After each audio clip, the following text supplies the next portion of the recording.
নতুন ফ্যান নাকি ভাই? একেবারে নতুন ফ্যান, সিলভার কালারের ফ্যান চলে আসছে বাজারে। ডিজাইনটা দেখেন কত সুন্দর। ডিজাইন দেখেন, এইটাও সিলভার, এটা ম্যাট সিলভার, বাট এটা হলো লাইট সিলভার, কিন্তু পাখাটার সাথে এটা কম্বিনেশন করা, কিন্তু 100% ডোকো প্রিন্ট করা। এই যে কালারটির কাছে এসে দেখেন কালারটা কতটা সুন্দর, প্রিমিয়াম একটা ভাইব দিচ্ছে কিন্তু একেবারে ম্যাট কালার। এটা ম্যাট কালার। আপনার বাসা বাড়িতে যেসব ফ্যানগুলো থাকে সেগুলো সব স্ট্রেট পাখা থাকে, এটা পাখাটা হচ্ছে একেবারে হলো তলোয়ার শেপ পাখা।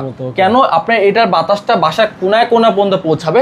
ভিতরে ব্যবহার করতে ডাবল জাপানিজ বল বেয়ারিং কিন্তু একেবারে, আর 100% ডোকো প্রিন্ট করা, প্লাস পাখা হচ্ছে অ্যালুমিনিয়াম পাখা। অ্যালুমিনিয়াম কখন আপনার গরম বাতাসটা প্রোভাইড করে না, 24 ঘন্টা চলবে, সবসময় আপনাকে ঠান্ডা বাতাসটা ব্যবহার করতে একদমই সীমিত, একেবারে খুবই সীমিত। সারা মাস চালালে হয়তো বা হাইস্ট 1 থেকে 150 টাকা বিল আসবে, এর বেশি 1 টাকা আসবে। টোটালি ইনভার্টার টেকনোলজি কিন্তু একেবারে ব্যবহার করা হয়েছে। গ্যারান্টি ওয়ারেন্টি কি থাকবে? আমাদের এই ফ্যানে থাকবে হচ্ছে 6 মাসের রিপ্লেস গ্যারান্টি, 5 বছর কয়েল গ্যারান্টি, অলমোস্ট 10 বছর সার্ভিস ওয়ারেন্টি। আর সবচেয়ে ভালো মজার ব্যাপার হচ্ছে এটা হচ্ছে এন্টি ডাস্ট, 24 ঘন্টা চলবে, কখনো আপনার কোনো ময়লা আসবে না কিন্তু। যেগুলো ওয়ালি টাইপের হচ্ছিল আপনার প্রিন্ট করা হয়েছে, কিন্তু দামি দামি যেসব গাড়িতে যে প্রিন্টটা করে ঠিক এই প্রিন্টটা করা হয়েছে কিন্তু। ওয়াটার করতে বা এটার সম্বন্ধে বিস্তারিত জানতে হলে আমাদের স্ক্রিন নাম্বার অবশ্যই যোগাযোগ করবেন।